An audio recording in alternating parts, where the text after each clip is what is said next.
Ăsta e drumul Voivodinți, Coștei.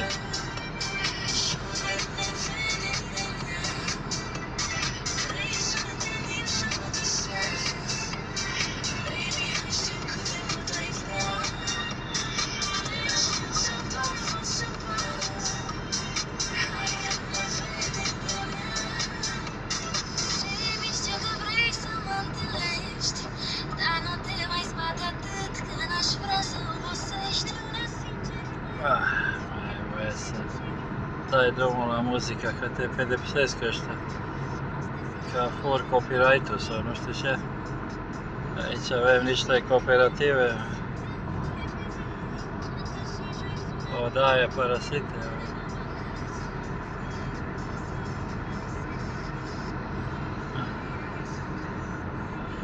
Ajungem la răscrucea asta.